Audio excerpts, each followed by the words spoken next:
नमस्कार दोस्तों, केंद्रीय गृह मंत्री अमित शाह ने कश्मीर में जारी आतंकवाद के खिलाफ सरकार की सख्त नीति को दोहराते हुए बड़ा बयान दिया है। उन्होंने कहा, मैं आज जनता को बताना चाहता हूं कि 90 के दशक से कश्मीर में जो आतंकवाद चला रहे हैं उनके खिलाफ हम जीरो टॉलरेंस की नीति पर मजबूती से लड़ाई लड़ रहे हैं। गृह मंत्री ने यह स्पष्ट किया कि आतंक फैलाने वाले यह न समझें कि नागरिकों की जान लेकर वे यह लड़ाई जीत सकते हैं। उन्होंने आतंकियों को कड़ी चेतावनी देते हुए कहा कि यह लड़ाई का अंत नहीं बल्कि एक नया मकाम है और सरकार हर एक आतंकी को चुन चुनकर जवाब देगी। अमित शाह का यह बयान उस समय आया है जब घाटी में सुरक्षा व्यवस्था को और अधिक मजबूत किया जा रहा है। सरकार की नीति स्पष्ट है, आतंकवाद को जड़ से खत्म करना और कश्मीर को शांति और विकास की राह पर ले जाना है। साथ बोलिए, भारत माता की। क्यों भाई, बोडोलैंड तक आवाज जानी चाहिए। जरा दोनों हाथ उठाकर बोलिए, भारत माता की। मंच पर उपस्थित असम के सम्माननीय मुख्यमंत्री, जिनके नेतृत्व में असम ने विकास की तेज रफ्तार पकड़ी है, ऐसे डॉक्टर हेमंत विश्व शर्मा जी, दिल्ली की लोकप्रिय मुख्यमंत्री बहन रेखा गुप्ता जी, भारत सरकार में मेरे साथी मंत्री श्री पवित्रा मार्गरेटा जी, संसद में मेरी साथी बांसुरी स्वराज जी, श्रीमान ब्रह्मा जी, मंत्री असम सरकार, ये रोड और प्रतिमा के लिए जिसका सबसे बड़ा योगदान है, ऐसे मेरे मित्र और बोडोलैंड के सीएम प्रमोद बोरो जी, दिल्ली के महापौर राजा इकबाल सिंह जी, मंच पर उपस्थित सभी महानुभाव,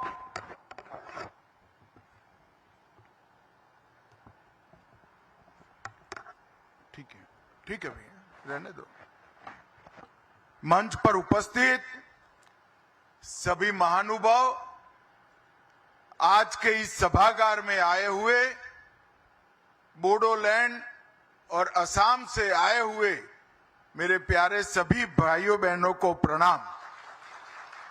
और सबसे बड़ा सामने स्क्रीन पर दिखाई पड़ता है, असम और बोडोलैंड में हजारों हजार की संख्या में बोडोफा के सभी मानने वाले भाइयों को मेरा प्रणाम, नमस्कार। आज अपनी जाति के लिए, अपने क्षेत्र के लिए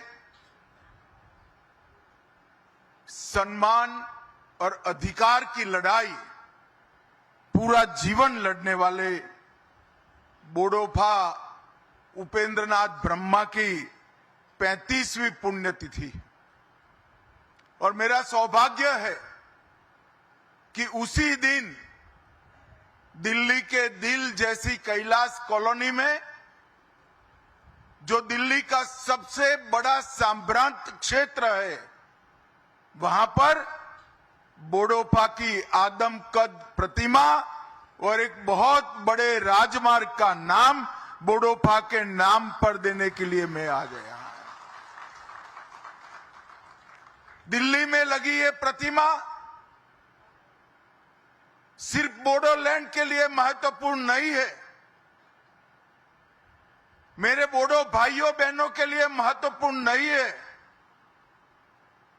पूरे देश भर में छोटी छोटी जो जनजातियां हैं, जो आजादी के कई सालों तक सम्मान की खोज में संघर्ष करती रही, अपनी भाषा के लिए, अपने धर्म के लिए, अपने जाति के लोगों के उत्कर्ष और विकास के लिए, जब बोडोफा की प्रतिमा यहां लगती है, उपेंद्रनाथ ब्रह्मा की जब प्रतिमा यहां लगती है, न केवल बोडोलैंड, न केवल असम, देश भर की इस सभी छोटी जनजातियों का सम्मान होता है। और आज इनकी 35वीं पुण्यतिथि पर देश के महान दूरदर्शी पुत्र बोडोफा उपेंद्र नाथ ब्रह्मा जी को मैं प्रणाम कर कर मेरी बात की शुरुआत करना चाहता हूं। मित्रों, अभी अभी कार्यक्रम की शुरुआत के पहले हमने पहलगांव में जो आतंक की भेंट चढ़े, जिनका बलिदान हुआ, वो हमारे प्यारे भाइयों बहनों को श्रद्धांजलि दी। मैं आज उन सभी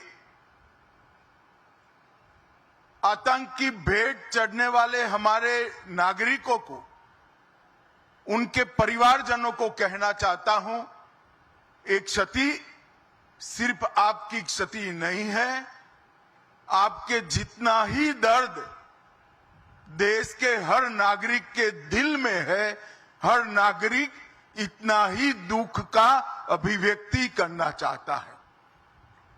और मैं आज पूरे देश की जनता को यह बताना चाहता हूं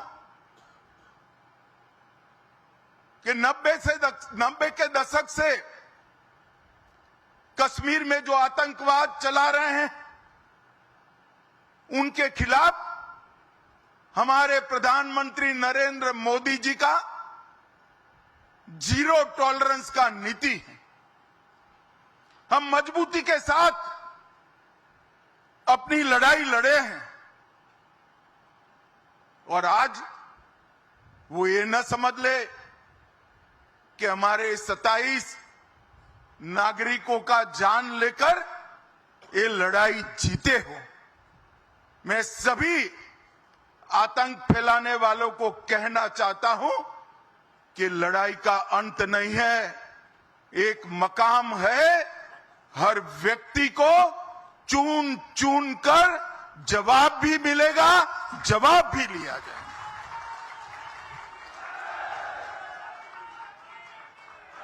नरेंद्र मोदी जी के नेतृत्व में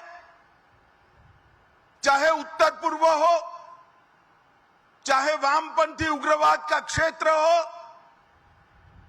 चाहे कश्मीर पर पड़ी आतंकवाद की छाया हो, हर चीज का मजबूती के साथ हमने जवाब दिया है। और अगर कोई एक कायराना हमला कर कर ये समझता है कि हमारी बड़ी जीत है, तो एक बात मन से समझ लीजिए, ये नरेंद्र मोदी सरकार है, किसी को बख्शा नहीं जाएगा, किसी को बख्शा नहीं जाएगा। इस देश की इंच इंच भूमि पर से आतंकवाद को मूल समेत उखाड़ने का हमारा संकल्प है और वो सिद्ध होकर रहेगा। और इस लड़ाई में न केवल 140 करोड़ भारतीय, पूरी दुनिया भारत के साथ खड़ी है।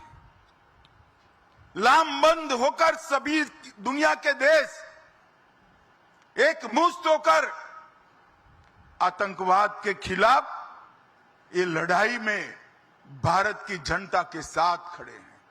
और मैं फिर से संकल्प दोहराना चाहता हूं, जब तक आतंकवाद समाप्त नहीं होगा, हमारी लड़ाई चालू रहेगी। और जिन लोगों ने एक कृत्य किया है, उसका उचित दंड उनको निश्चित रूप से दिया जाएगा। भाइयों बहनों, आज बोडोफा उपेंद्र नाथ ब्रह्मा की 9 फुट ऊंची प्रतिमा का यहां अनावरण किया गया। बोडोफा न केवल बोडोलैंड के लिए, न केवल बोडो जाति के लिए, समस्त आदिवासी समुदाय के लिए सम्मान, पहचान और समान अधिकारों की लड़ाई के लिए जाने जाते हैं। इतने छोटे से कालखंड में देश के एक विषम क्षेत्र में जन्मे आदिवासी बच्चे ने पूरे जनजातीय समाज को एकजुट कर अपने अधिकार से के लिए शांतिपूर्ण मार्ग पर लड़ने की शिक्षा दी। हम बोडो है, इसका हमें गर्व है और इस सूत्र को लेकर बोडोफा ने दारुण गरीबी में जीने वाले सभी जनजाति के लोगों को एकत्रित किया और संघर्ष करने की शुरुआत की। दिल्ली में आवाज बुलंद की, बीएससी, बीए भी किया, एलएलबी भी किया और इन्होंने जितनी परीक्षाएं पास की, इससे सबसे बड़ी परीक्षा थी बोडोलैंड की आवाज को कश्मीर से कन्याकुमारी तक पहुंचाना और अधिकारों को प्राप्त करने के लिए संघर्ष शुरू करना। मगर आज बोडोफा नहीं है, जियो और जीने दो का उनका सूत्र पूरे बोडोलैंड, पूरे आदिवासी समाज ने स्वीकारा है और आज अगर बोडोफा होते तो उनको देखकर बड़ा आनंद आता। हजारों युवाओं के बलिदान के बाद आज हमारा बोडोलैंड शांति और विकास के रास्ते पर आगे बढ़ चुका है।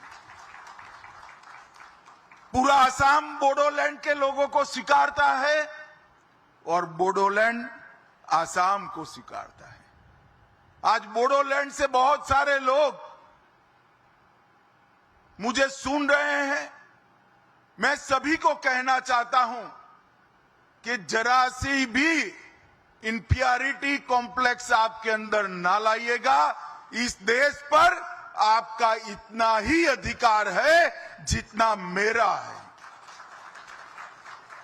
अब बोडोलैंड के युवा अपने अधिकार के लिए लड़ने की जरूरत नहीं है। 2014 से एक ऐसे व्यक्ति का शासन इस देश में है, ऐसी पार्टी का शासन इस देश में है जो मानते हैं कि भारत पर सबका अधिकार है और सब पर भारत का अधिकार है। और इसी सूत्र के तहत आज बोडोलैंड विकास के रास्ते पर आगे बढ़ा है। मैं 2019 में गृह मंत्री बना। प्रधानमंत्री जी ने नॉर्थ ईस्ट की समस्याओं को कंसंट्रेट करने का कहा। बोडोलैंड के लोगों के साथ चर्चा हुई। प्रमोद जी यहां बैठे हैं।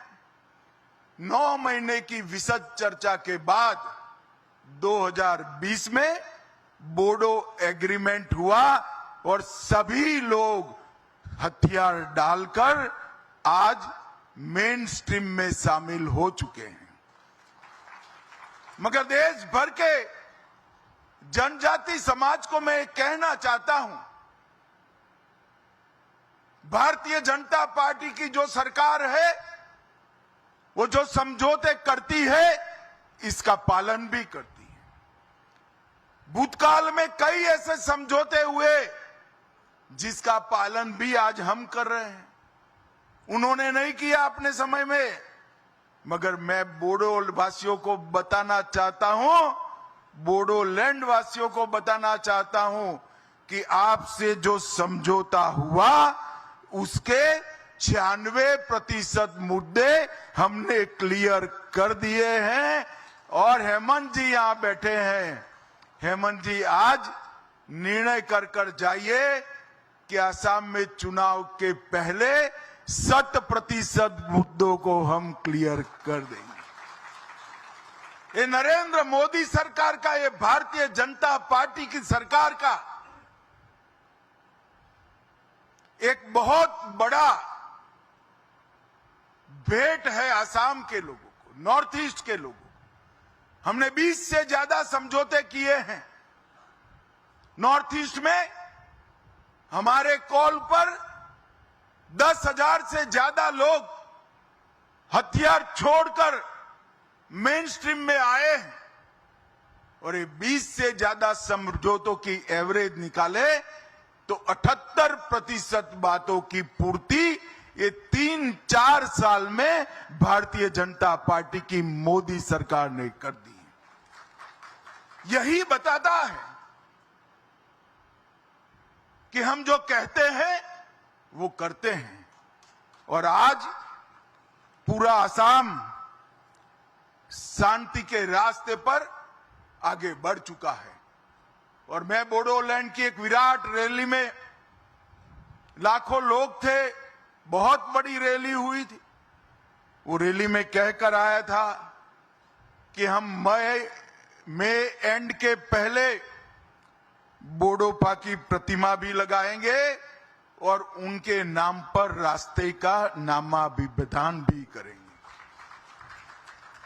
और आज 1 मई को उनकी पुण्यतिथि के दिन, अभी मई समाप्त भी नहीं हुआ है और ये वादा हमारा आज पूरा हो चुका है।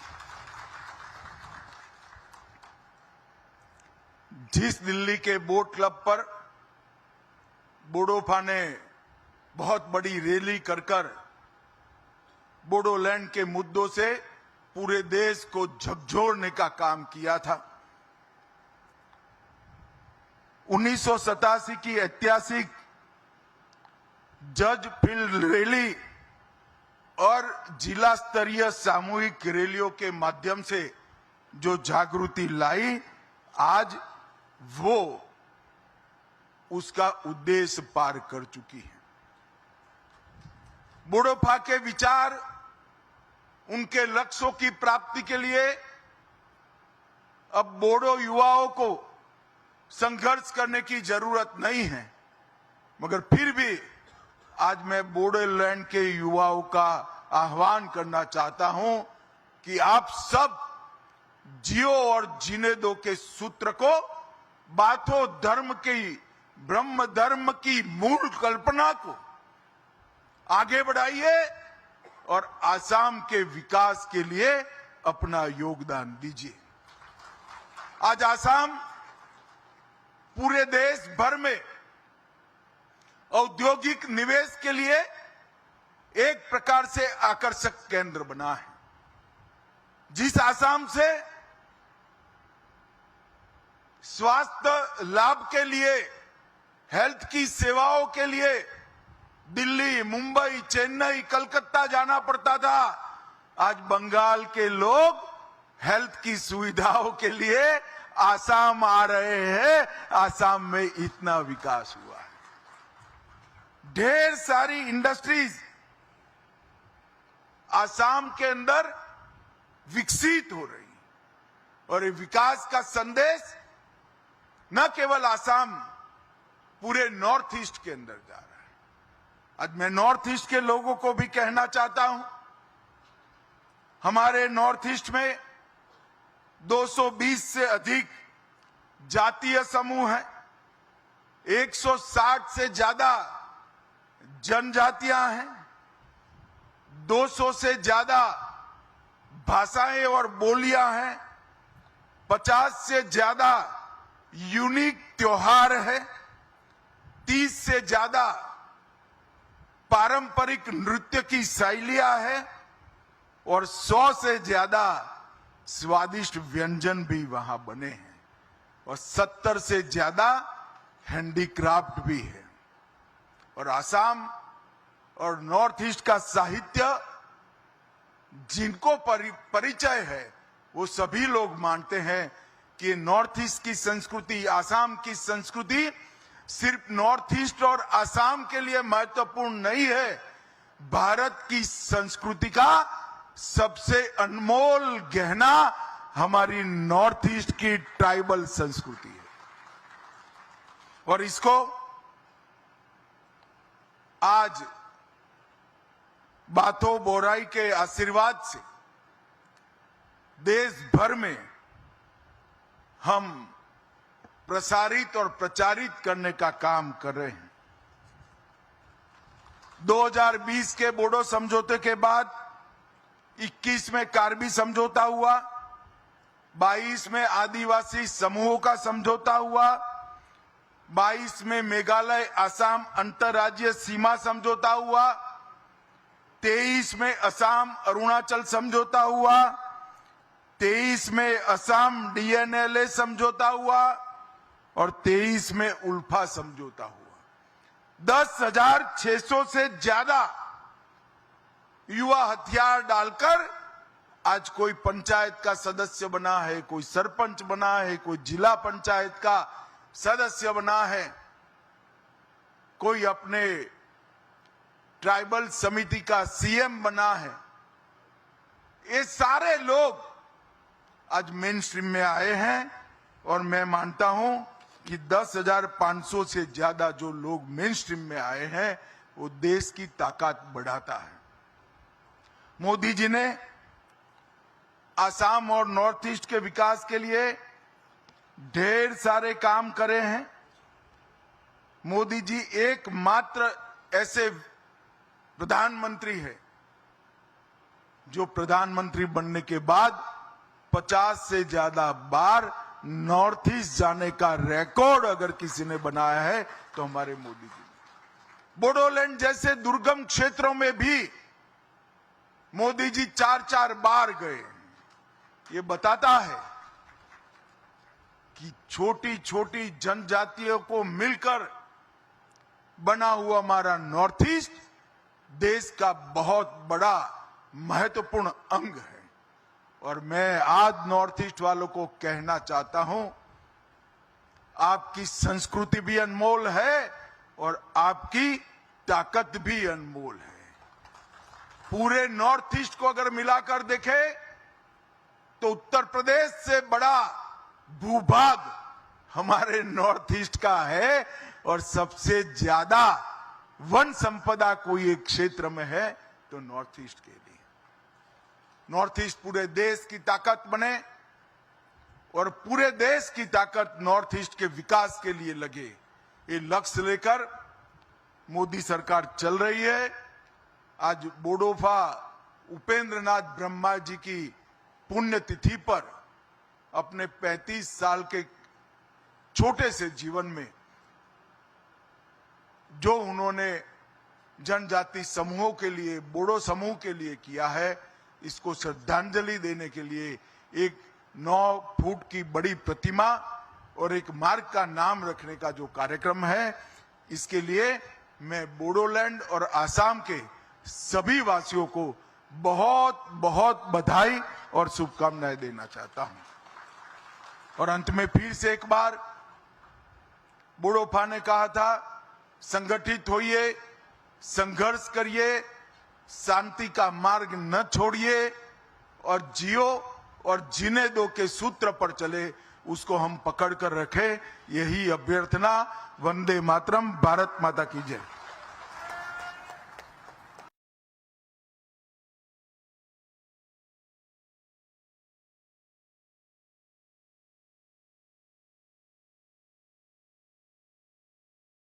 अपनी राय हमें कमेंट में जरूर बताएं और ऐसी ही लेटेस्ट अपडेट्स के लिए हमारे चैनल रॉयल बुलेटिन को लाइक, शेयर और सब्सक्राइब करना ना भूलें।